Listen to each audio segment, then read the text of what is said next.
Hari Om, Bhagavad Gita, Chapter 5, verses 27 and 28. Sannyasa Yoga, path of renunciation. In the last verse, Bhagwan Krishna said, Hey Arjuna, the one who has controlled his desire and anger, very, very important. Kama yesha, krodha yesha. Several times Bhagwan Krishna said, one must destroy his desire and anger. Then the one who has controlled his mind, the one who knows his self, attains the stage of Brahman, here and hereafter. Completely he gets freed from all the shackles of life. This is what Bhagavan said in verse 26. Now verses 27 and 28. Can somebody really attain that type of a freedom from all the shackles of life? Can I be free from sukha and dukkha? Is it possible? Is there such a stage which exists that a man can be free from sukha and dukkha? If there is such a stage, can I attain that stage? Can I become perfect? I am the most imperfect fellow. I am the worst sinner. What is this? How can I become a perfect man? These questions will be there in everybody's mind. No, sir, this is all not possible for me. No, nothing is impossible in this world. Especially when Bhagwan Krishna says, definitely he will not prescribe something. A doctor will not prescribe some medicine which will not cure your disease if he is an expert doctor. Krishna is an expert doctor. He is going to prescribe a medicine.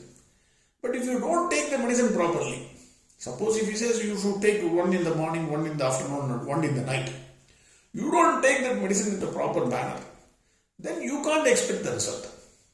Bhagwan Krishna says, yes, whoever you are, he says, whoever you are, you may be the worst sinner. Never worry, you can attain this freedom.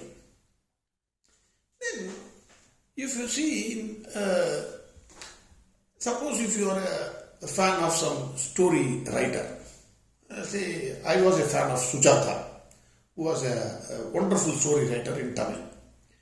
Every week a magazine will come, every week he will hit the magazine with something interesting, so that you don't miss the next week magazine, and then you start reading it. Next week you wait for that.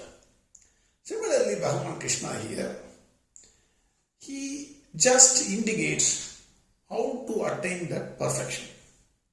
He just put the seeds for the next chapter. How to meditate. How a man, whoever he is, can become perfect. He is putting the seed in this chapter itself, in chapter 5 itself, with scientific precision. It is not something, no, sir, these are all something which Bhagwan Krishna says it is not possible. No. Every company, if you go, there is a standard operating procedure. That standard operating procedure means you have to follow that to attain that, otherwise you will be dismissed. If a raw material has to be washed first before putting into the machine, you have to wash that raw material. For example, sugar, they wash the sugar and then put it in the manufacturing drum. Similarly, if Bhagwan Krishna prescribes, it has to be followed in that manner. Scientific precision, I can give assurance. It is difficult. I am not saying it is easy. What is not difficult? Everything is difficult. Even getting up from bed is difficult. So, everything is difficult, but it is not impossible. If you have really interest, then definitely it is not impossible. What is meditation? Meditation is, to be very frank, we are doing meditation every day. Unknowingly we are doing meditation. What happens in deep sleep? In deep sleep, there is no sukha or dukkha. The moment you get up from the bed, hundreds, thousands of thoughts come to our mind. Thousands of problems. And either we are happy or unhappy. One moment we are happy, one moment we are unhappy. Thousands of thoughts. But the same person, when he gets into deep sleep, not the sleep where he is shallow sleep. Shallow sleep, you know everything. Dreams will come. In deep sleep, you don't know anything about this world. Everything is forgotten. That is unconsciously done. You can do the same thing consciously if you follow the standard operating procedure prescribed by Bhagwan Krishna. Verses 27 and 28. Sparshan kritva bhaghirbhagyam chakshuschaivantare bhruvoh pranapanau samau kritva nasabhyantaracharinav yedendriyamano buddhi munirmokshaparayanaham vigadechabhayakrodaham yassada mukta eva sagam. Bhagwan Krishna wonderfully prescribes the technique for meditation. Those who are doing meditation, if you are doing meditation without following these techniques, I am not saying you are absolutely wrong. You are trying something. You can perfect yourself. You can adjust the instruments what Bhagwan Krishna is. I am not saying. Bhagwan Krishna is saying. He is saying in our interest. It is not in his interest he is saying. In your interest, in my interest, in our interest he is saying. So how to do meditation? Bhagwan Krishna says, Sparshan kritva bhagirbhagyam. The first condition, you must shut out all the external contacts. What happens in deep sleep? Just think. Do you, in deep sleep, if you are in deep sleep, touch deep sleep, when somebody rings the doorbell, do you hear that? Even if there is a thunder, I have seen people, that the workers, sleeping on the jelly or on the roadside, like dead body they will be there. They don't know where they are sleeping. Maybe under the direct sunlight they will be sleeping. Because they are so tired. Deep sleep. Nothing they know at that time. Exactly in the same way, Bhagavan says, first shut out all your external contacts. Your external contact happens through your sense organs. We know all these things. Our eyes see, our ears hear, and then nose smells, body has got touch, tongue has got the taste feeling. All these should be cut out. Unless these things contact the external world of objects, you don't feel anything, you don't have any experience. That should be cut off. First condition is, it should be cut off. Sir, can you do this? You can do it. You are doing it every day. In the night you are doing it. You don't smell anything. You don't hear anything. You are sleeping well. Same way, consciously, Bhagavan says, you do this. It is possible. Then, Ch.5 Ver.27. That is, Bhagavan says, your eyes you should keep in between the eyebrows. Closing your eyes. In a crude manner I can say something. I don't know whether I can say this, but I can say this. I want to say this. Sometimes a man may die. Have you seen the man who has died? When his eyes are open, with open eyes, his eyes will go and in between the eyebrows. The people slowly close the layer to not to show the eyes. Exactly in the same way. Exactly. It is not that you concentrate on that point. You close your eyes in such a manner. This is prescribed by Bhagwan Krishna. Chakshus Sparshan kritva bhagirbhagyam chakshuschaivantare bhruvoh. Antare bhruvoh. In between the eyebrows. Then pranapanau samau kritva nasabhyantaracharinav. Now, in prana, there are two ways of looking at it. One is Prana is closely associated with Shwasa, that is your breath. So, Bhagavan here, when he says Prana Panau Samau Krutva, Prana Apana, Samau Krutva, it should be same. There should not be any the breath control. Breath control is very important. Very, very important for meditation. Sir, how breath control is important? If you carefully watch your breath, then what happens? If you get angry, this kind of agitated breath comes out. Suppose if your next door neighbor, suppose you think he is an idiot, filtered idiot. He buys a new car, costliest car. Then what is the breath coming out of your nostrils?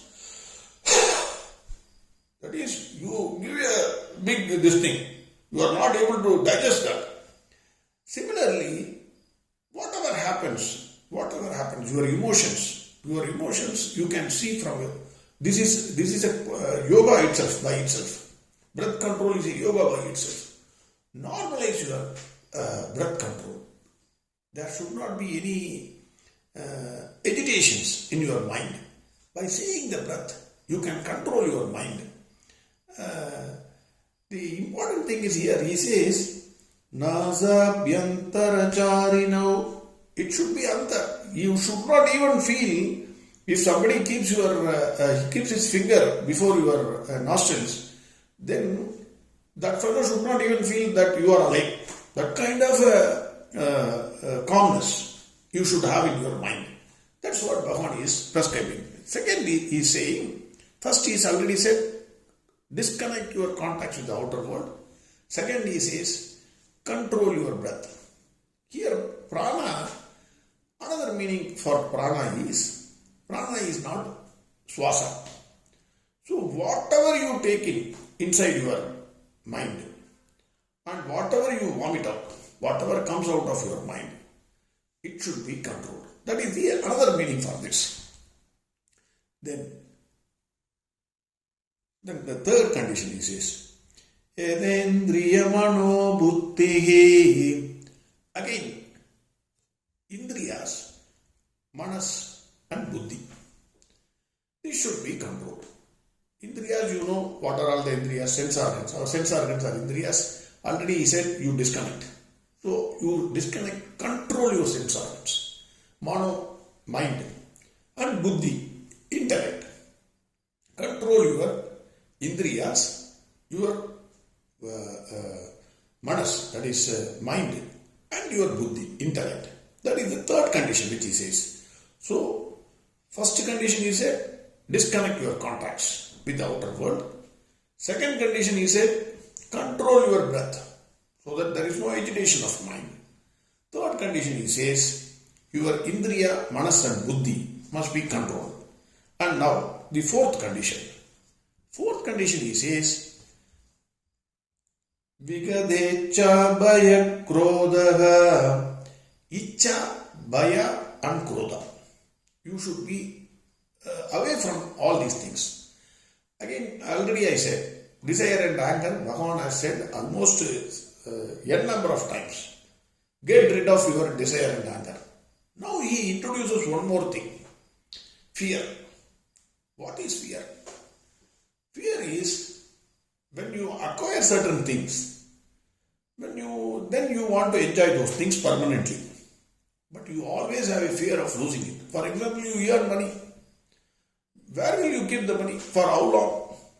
Every day the worry becomes more. For a richest person, the maximum worry is how to keep the money.